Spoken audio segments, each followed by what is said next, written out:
mais um encontro ao vivo. Hoje nós vamos falar um pouco sobre a raiva.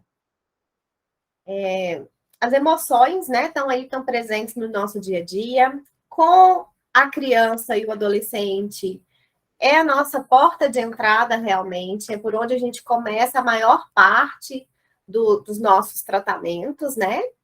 Isso porque os aspectos cognitivos ainda vão ser difíceis da gente explorar, principalmente com crianças até 7 anos. E os aspectos comportamentais podem soar rasos e já serem as estratégias que familiares, escola utilizam. Então, se a gente entra com estratégias comportamentais também, inicialmente, pode ser que a gente esteja só ali repetindo aquilo que o ambiente já faz. E mesmo com crianças a partir de 7 anos, que já têm essa capacidade cognitiva mais desenvolvida, e eu estou falando aqui da parte fisiológica mesmo, né, do desenvolvimento do cérebro, ainda assim a gente começa pelas emoções, porque a criança ou adolescente tem um acesso mais fácil àquilo que ele pensa, àquilo que ele sente, do que ao que ele pensa. Inclusive, quando a gente faz identificação dos pensamentos, a gente parte da pista da emoção, né? Então, quando você está feliz, qual a voz da sua emoção? E essa voz é que é o pensamento. Então, a gente sempre começa pelas emoções. Nós já temos uma aula aqui sobre emoções em geral, e hoje eu quis falar sobre raiva, porque eu sei também que é uma emoção que aparece com frequência e não é simples da gente trabalhar. Isso porque a raiva é uma emoção básica. Isso quer dizer que a gente nasce com a capacidade de sentir raiva, né? A gente nasce com a capacidade de sentir raiva, medo, tristeza, nojo, alegria, amor. E na literatura, às vezes, a gente vai encontrar também a surpresa. Então, já é algo que é inato, então, que é comum, é natural para as pessoas. A raiva tem uma função importante, que é a função de proteção. Diferente do medo, por exemplo, que vai proteger muitas vezes a vida, né? Então, a pessoa tem medo de saltar da janela, a pessoa tem medo de atravessar a rua. A raiva não é isso, uma proteção ligada diretamente à vida, mas é uma proteção de regras, de valores, de direitos. Então, a gente diz que a raiva aparece quando uma regra é violada. E ela pode vir de algumas maneiras. Por exemplo, se eu violei uma regra minha interna, eu vou ficar com raiva de mim.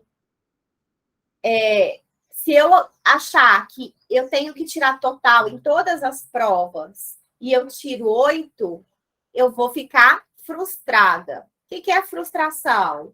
É a mistura da raiva com a tristeza. Então, eu estou frustrada comigo.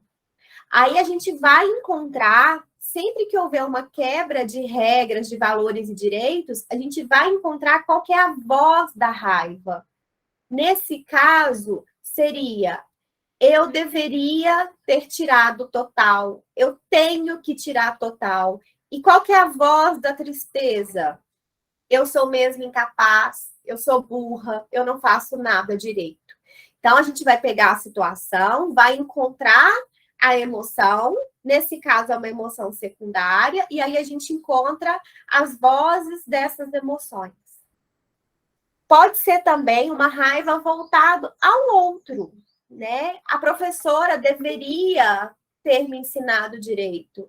A professora tinha que considerar a minha questão. A professora não podia ter colocado na prova uma coisa que ela não ensinou.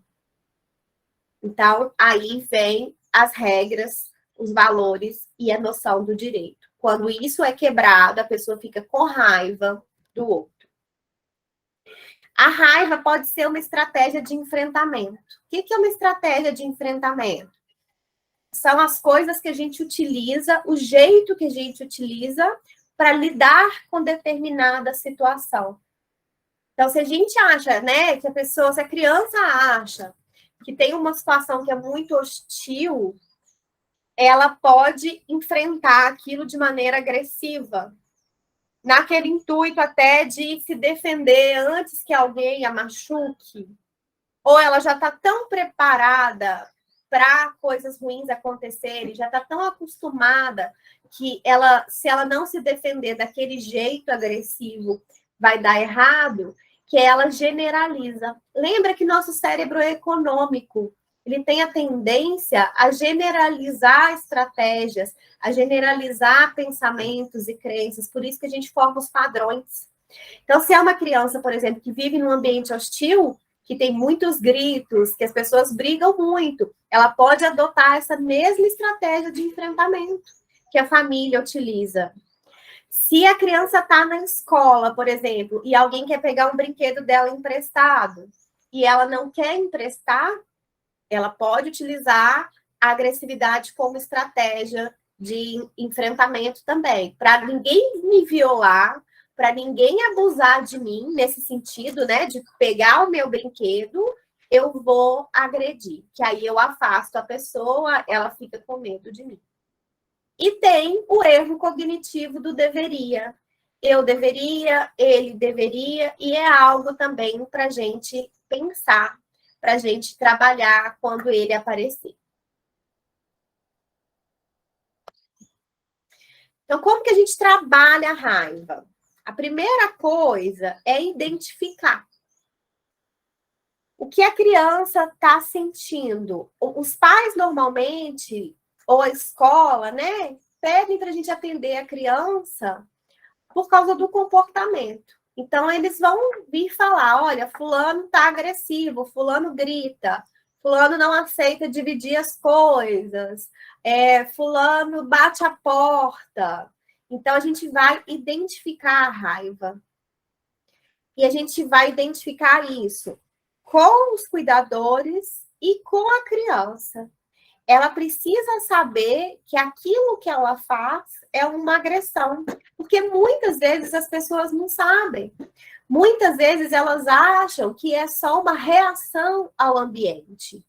Os adolescentes têm muitas vezes uma estratégia de enfrentamento que é ironia, né? Então, respondem ao professor com ironia, respondem aos colegas com ironia e acham que aquilo não tem problema. Fala, ah, não, mas foi só um jeito de falar, é uma brincadeira, não é possível que a pessoa ficou com raiva. E o que é a ironia, o sarcasmo? É a mistura de alegria com raiva. E a pessoa leva, na hora que o negócio aperta para o lado dela, que alguém fala com ela, você não fala desse jeito comigo, por que você está falando assim? Ela vai e vai levar só para o lado da alegria. Não, mas eu estava brincando. O meu tom de voz demonstrava que era só um jeito de falar. E a gente vai ter que identificar e mostrar para essa pessoa. Estou falando aqui em especial os adolescentes, que eles usam mais essas estratégias, mas às vezes até os adultos, né?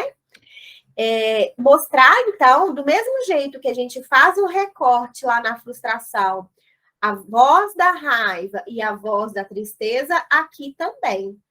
A gente pode identificar a voz da raiva e a voz da alegria.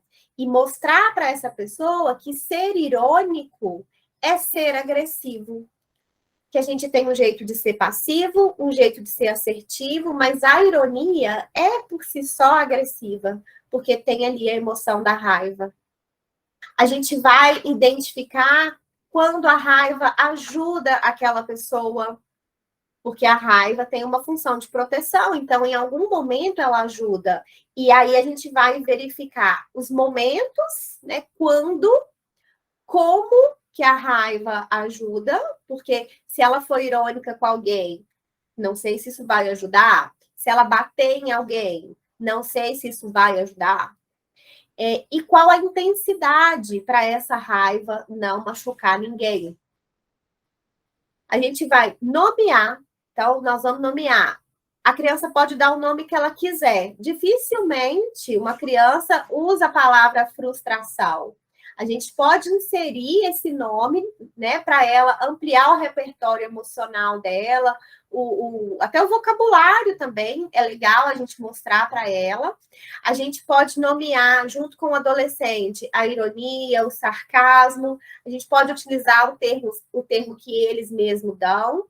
E a gente pode nomear a raiva como uma raivinha, uma raiva, ódio, ira, mostrar que tem esses jeitos, que tem esses tamanhos de raiva.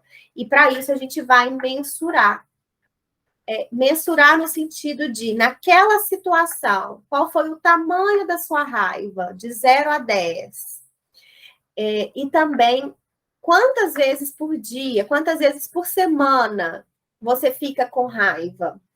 Pode fazer o diário das emoções, aí utilizar todas aquelas técnicas, as estratégias que a gente já utiliza comumente, né? Tem muita gente que gosta de usar um balão para mensurar a raiva, e aí assopra o balão para mostrar o tamanho da raiva. A gente pode utilizar um barbante colorido, a pessoa escolhe a cor do barbante para representar a raiva e as outras emoções, e aí ela tira ali do seu rolinho de barbante o tanto que foi a raiva dela naquela situação ou naquela semana.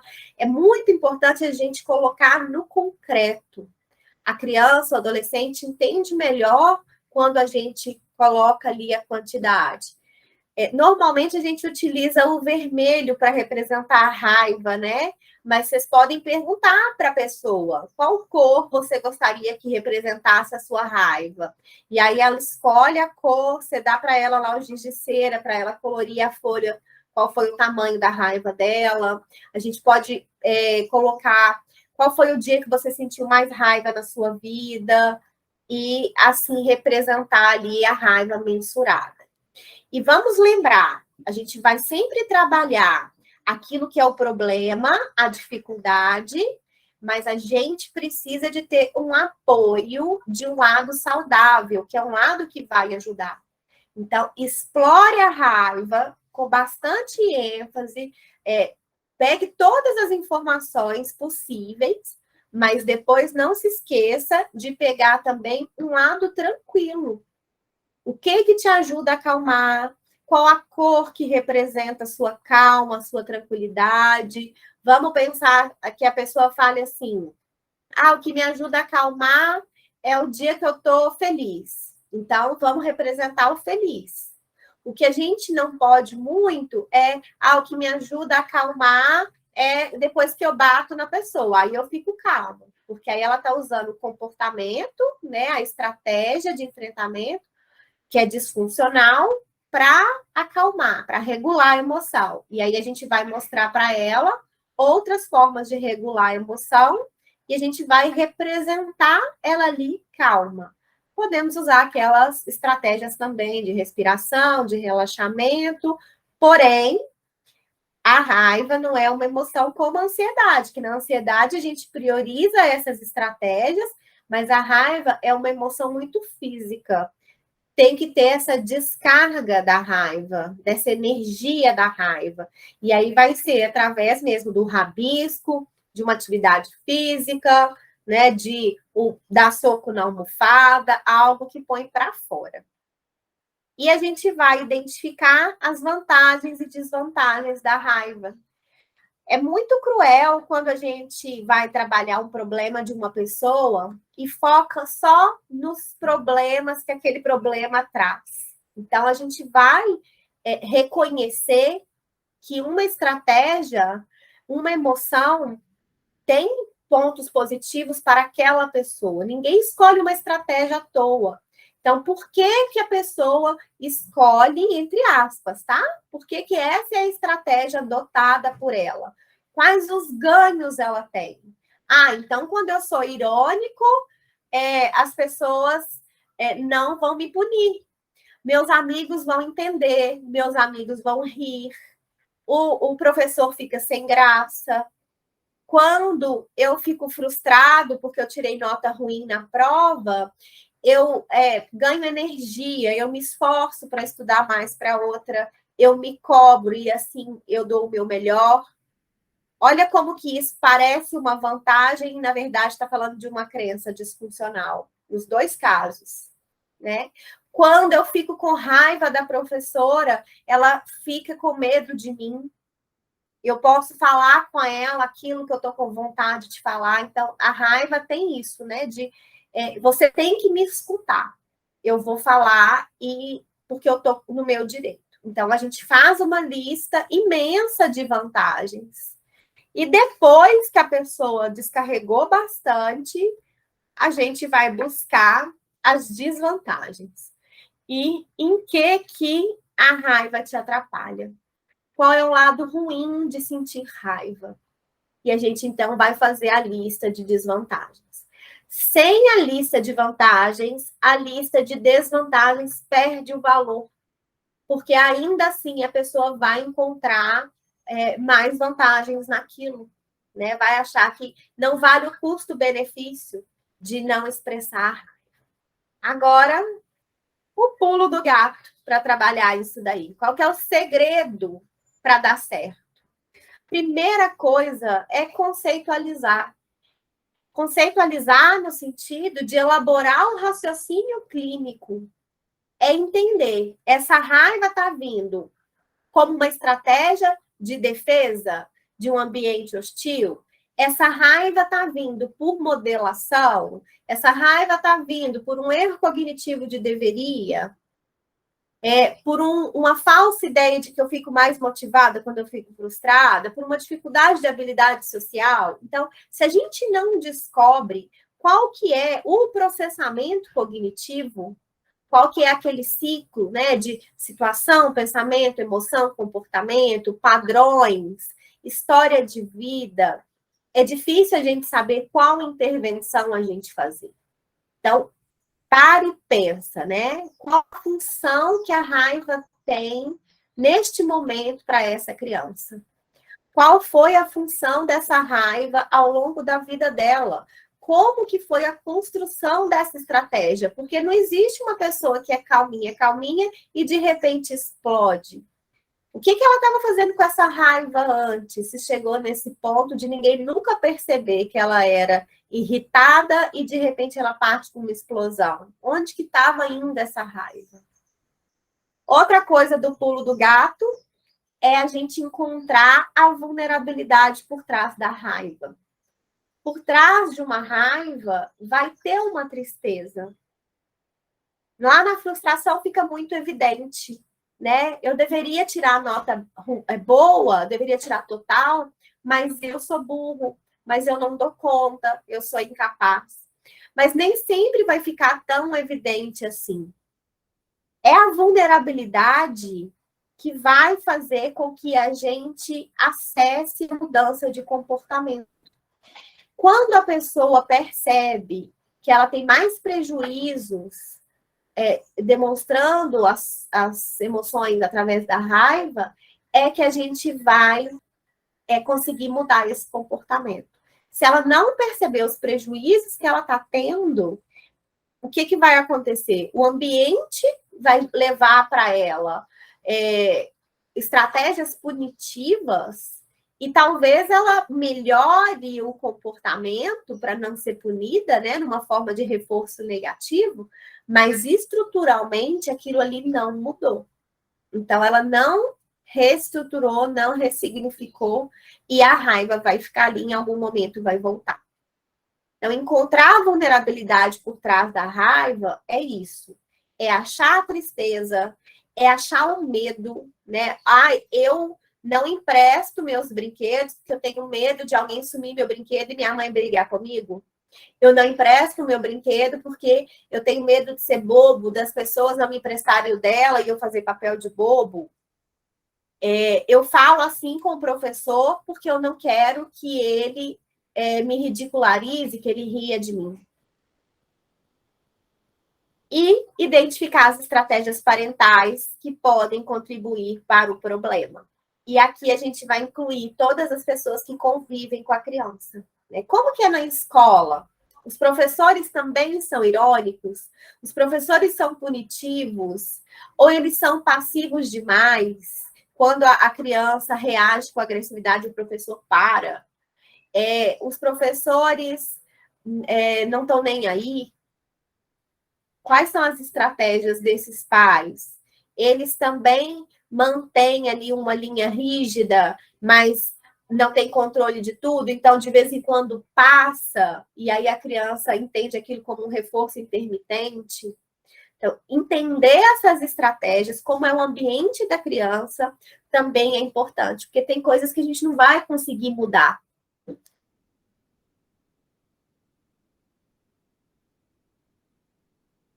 Se essa tem um problema intermitente. Vamos supor que seja um pai alcoolista. E aí a gente vai proteger essa criança de outra maneira.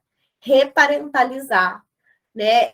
Oferecer a ela esses recursos de segurança, de carinho, de aceitação, que a gente pode ali nos nossos 50 minutos, 1 hora semanais. Então, é uma reparentalização limitada, porque o restante do tempo ela vai estar nesse ambiente hostil. Então, a gente precisa entender também até onde vai a nossa capacidade, até onde a gente consegue. Se é uma família que tem alguns problemas pontuais, que precisam mudar estratégias parentais, que acreditam, né, que eu sou assim porque se eu não for rígido, ela vai sair da linha. Se eu não for brava, ela não obedece. Aí a gente faz o treino de paz para melhorar essas estratégias, mostrando que a médio e longo prazo a gente vai ter resultados efetivos. E agora que eu sei que vocês gostam, algumas técnicas que a gente pode utilizar, mas são só técnicas, né? Vocês podem ir muito além disso. A gente pode utilizar aí a placa da linha de 3, se for algo corriqueiro para vocês, né? Para a criança parar, olhar para ela mesma e escutar a voz da emoção antes de agir. Então, é um jeito da gente melhorar a impulsividade para a criança não agir sem pensar, com a raiva. A técnica do semáforo, que vocês também já conhecem, né? A gente coloca lá o semáforo, a parte vermelha, que vai representar a emoção da raiva. Se eu avanço o sinal, eu posso me machucar e machucar o outro com a raiva da mesma maneira. Lá no amarelo, a gente pode pensar, né? O que eu posso fazer para sair dessa situação? Então, aí pode ser distração, se afastar. Se a raiva não estiver muito elevada, mudar o pensamento. E o verde agora minha raiva está diminuída, não precisa acabar, e então eu posso falar. Porque a gente também não precisa esperar a raiva chegar no zero, né? Vamos supor que a criança está com raiva de um colega que roubou no jogo. Lá na hora, tô jogando queimada, a bola bateu no colega e ele falou que não bateu. A criança tem o direito, ela precisa se expressar. Olha, a bola bateu em você, você tem que aceitar. Isso é inadmissível, você roubar no jogo. Então, falar desse jeito é uma raiva, mas que não machuca ninguém. Então, é um jeito de se proteger também, né, de proteger seus valores e as regras. A estratégia da mãozinha, né? A gente pode colocar aí no meio da mãozinha o nome da emoção e em cada dedo uma estratégia que a criança pode utilizar. Ou a gente pode colocar em cada dedo uma situação que desencadeia a raiva, assim ela pode se preparar antecipadamente para aquela situação. A gente pode colocar outras emoções que vêm junto com a raiva, para ela perceber, né, as outras emoções também, e talvez focar nas outras emoções e não só na raiva. A seta descendente, aqui eu coloquei 3 utilizações da seta descendente. Então, a primeira é para a gente encontrar a distorção cognitiva. A gente pode perguntar, então, para a criança: naquele dia que você ficou com raiva, naquele dia que você estava frustrado, o que passou na sua cabeça? Qual foi a voz da sua emoção? E aí a gente vai encontrar o pensamento que estava lá por trás da raiva, e aí trabalhar a distorção cognitiva, né? Então, o que pode vir por aí, né? Ah, eu fiquei com raiva porque minha mãe não me deixou sair. E o que passou na sua cabeça? Minha mãe é injusta comigo, minha mãe não me deixa fazer nada, minha mãe é uma chata. E aí a gente vai pegar qual que é o pensamento que parece ser mais verdadeiro para você e trabalhar a distorção. Como que a gente pode pensar diferente? Você agindo com sua mãe desse jeito, gritando com ela, vai ajudar você a alcançar seu objetivo, que era sair? Como que você pode agir de uma maneira diferente, mesmo estando com raiva? Como sua mãe se sente quando você está com raiva? Então, tudo isso a gente vai partir do resultado dessa seta descendente. Na seta descendente, a gente vai encontrar também esse lado vulnerável, que é o nosso pulo do gato, né? Que é o lado que a gente vai trabalhar. Com o tipo de pergunta: o que você precisava? O que você sentiu além de raiva? Então, lá naquele momento, sua mãe não deixou você sair. O que você precisava? Ah, eu precisava sair. E o que isso significa para você? Emocionalmente, não de comportamento da sua mãe. Que você precisava que ela te oferecesse. Ah, eu precisava que minha mãe confiasse em mim, que minha mãe me desse liberdade, que minha mãe entendesse que era uma festa importante para mim. E o que você sentiu além de raiva? Eu fiquei triste, eu fiquei chateado porque minha mãe não confia em mim. Então, aí a gente encontra a vulnerabilidade. E a outra coisa que a gente pode fazer com a seta descendente é encontrar a solução do problema. Então, sua mãe não deixou você sair. O que você pode fazer? Posso sair escondido pulando a janela? Posso pedir para o meu pai? Posso não avisar da próxima vez? Posso falar que vou dormir na casa de uma amiga e sair para a festa escondido? Olha quanta estratégia inadequada pode passar na cabeça dessa adolescente. E a gente vai ajudar ela a pensar. Essas estratégias são boas estratégias? Ou você está quebrando a confiança da sua mãe? Você também está burlando uma regra? Qual a melhor estratégia? Conversar com a mãe de novo, explicar para a mãe, né? Entender que a mãe está preocupada com a situação. Olha pelo lado da mãe, a gente pode até fazer um roleplay. Na cabeça da mãe tá assim, não, mas lá vai ser uma festa perigosa, não sei o que vai ser. Ah, fulana tá muito folgada, porque não quer me ajudar a arrumar a cozinha, não quer estudar e na hora de ir para a festa ela quer ir. Então, qual que é a solução para esse problema? Cumprir as tarefas que a mãe pede em casa.